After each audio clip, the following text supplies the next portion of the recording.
Man, do I got a shit show going on here. What is up, YouTube? It is I, ClutchMarles, and we are back with the Track Shot Live minivan for the Smith Metalworks Expo. So today is Wednesday. We are leaving Friday, so that gives me 2 evenings to finish this thing up. Sounds easy.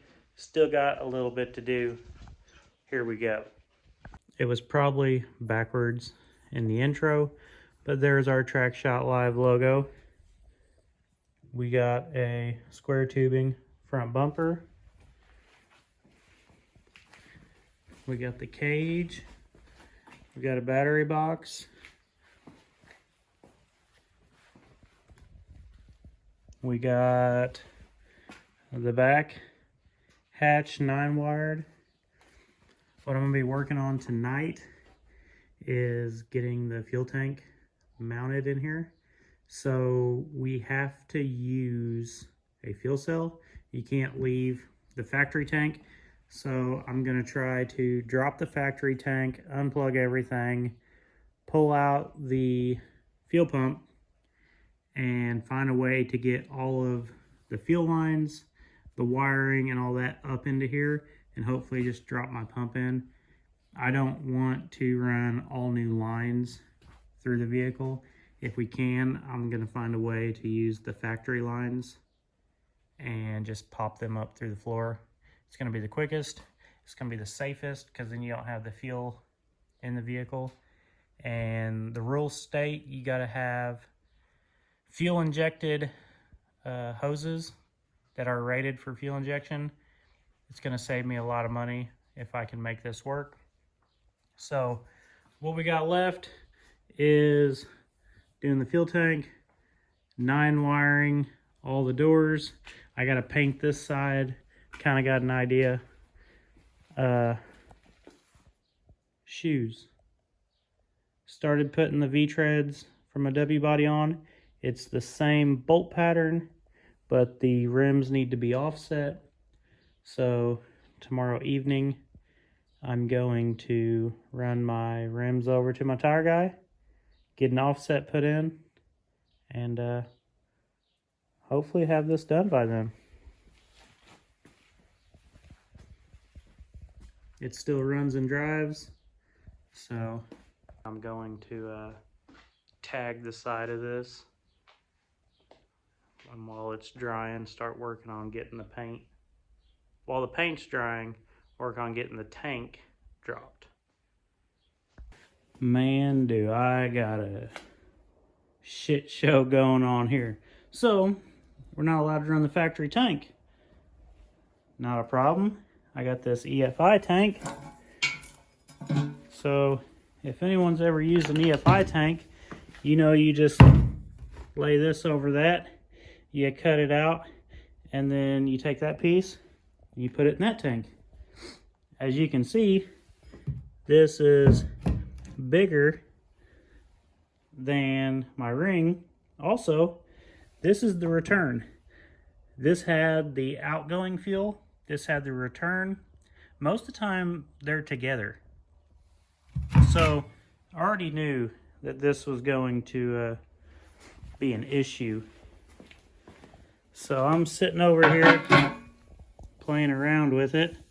This is my fuel pump out of my W bodies, and what I did was,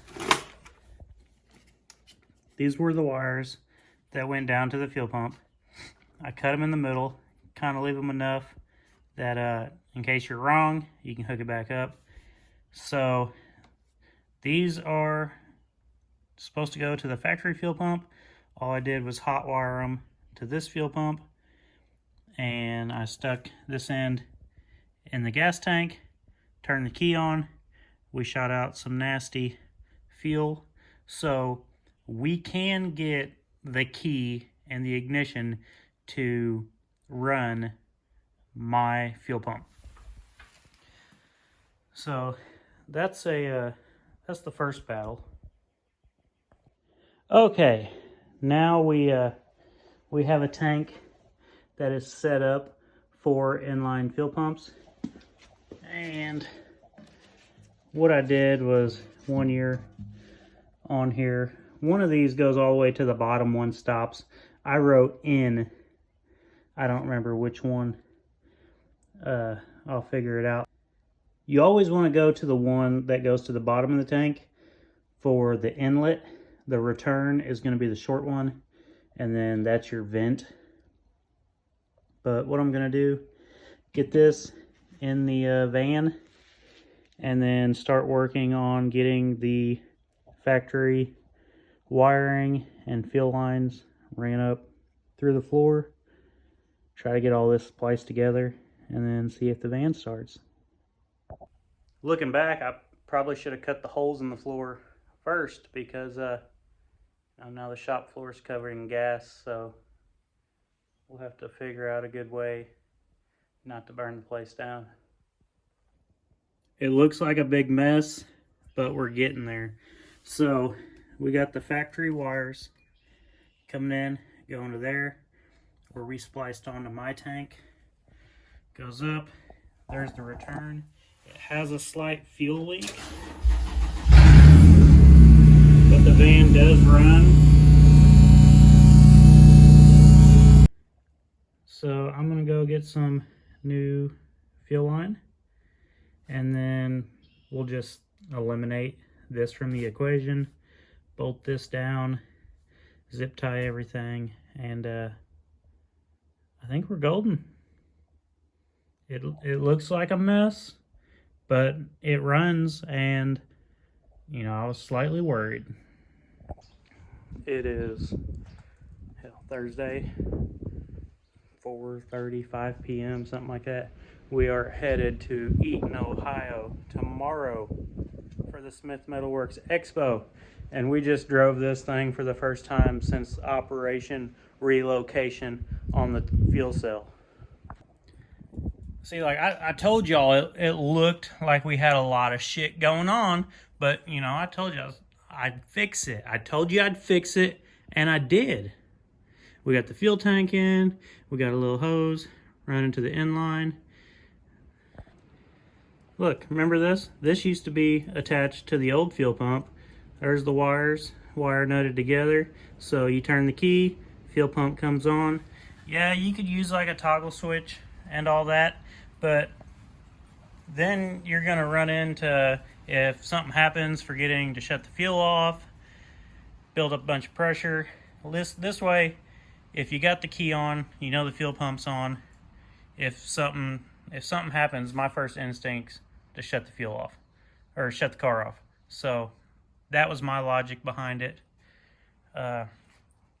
Still got to zip tie the fuel line down, and then like wrap this one in something where it goes through the hood, kind of like we did that. I got something better though, since that is a fuel line. We'll go heavy duty on it. Here we are, the day of the Derby. We got the doors being 9-wired. Ran over to my tire guy's shop last night. Had to get some emergency offset centers put in the V-treads, but they're on. They clear everything. So I'm gonna finish 9-wiring these doors, and then load up the trailer and head to Ohio. So you guys want to see how this ends? Fatty from Track Shop's gonna be driving this minivan. Vendors versus promoters. Hit like, hit subscribe, turn on notifications, because we're gonna smash a van. Here we go.